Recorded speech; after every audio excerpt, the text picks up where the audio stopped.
அனைவருக்கும் வணக்கம். இந்த வீடியோ பகுதியில் நம்ம பார்க்க போகிறது சொந்த வீடு கட்டுறதுக்கான ஒரு எளிய பரிகாரத்தை பற்றி நம்ம பார்க்க போகிறோம். சித்தர்கள் நமக்கு பலவிதமான பரிகார முறைகள் கொடுத்துருக்காங்க.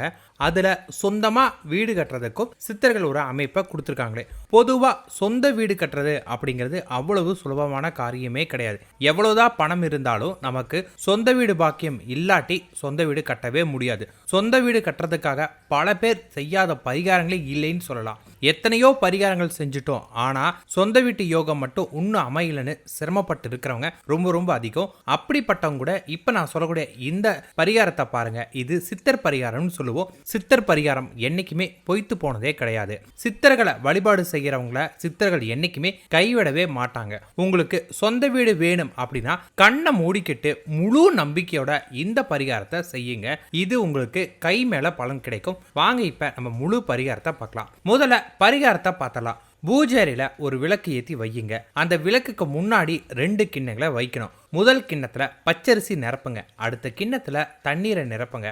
இதை ரெண்டையுமே தயார் பண்ணிட்ட பிறகு விளக்குக்கு முன்னாடி அமர்ந்துட்டு ஓம் ஸ்ரீ வாழை குருப்பியோ நமக, ஓம் ஸ்ரீ வாழை குருப்பியோ நமக அப்படின்னு இந்த மந்திரத்தை நீங்கள் 27 முறை மனதை ஒருநிலைப்படுத்தி மனதுக்குள்ளார உங்களுடைய உதடும் கூட அசையாமல் இந்த மந்திரத்தை நீங்கள் சொல்லணும். இது வாழை சித்திரை வழிபாடு செய்யறதுக்கூடிய மிக முக்கியமான பலன். வாழை சித்திரை தினமும் வழிபாடு பண்ணுறவங்க நிச்சயமாக சொந்த வீட்டில் அமைவாங்க அப்படிங்கிறது வாக்கு. கொம்மடிக்கோட்டையில் வாழை சித்தர் குருசாமி சமாதி இருக்குது. திருச்செந்தூர் செல்லக்கூடிய வழியில் இந்த இடம் இருக்குங்கிறது குறிப்பிடத்தக்கது. இந்த சித்தரோட பெயரை சொல்லி மனமுருகி நம்ம ஏற்றி வைத்திருக்கக்கூடிய தீபத்துக்கு முன்னாடி அமர்ந்து பிரார்த்தனை செய்தால் நிச்சயமாக உங்களுக்கு சொந்த வீடு கட்டக்கூடிய யோகம் கிடைக்கும். இது நம்பிக்கை மட்டும் கிடையாதுங்க. இந்த பரிகாரத்தை நம்பிக்கையோடு செஞ்சுட்டு வந்தவங்க பல பேர் இன்னைக்கு சொந்த வீட்டில் இருக்காங்க. அதனால இதை மட்டும் தினமும் பண்ணிட்டு வாங்க. நிச்சயமாக நாளைக்கு நீங்களுமே சொந்த வீட்டில் தான் இருப்பீங்க. பரிகாரத்துக்கு பயன்படுத்தின தண்ணியை மட்டும் தினமும் மாற்றிடுங்க. பச்சரிசியை தூசிப்படியை விடாதீங்க.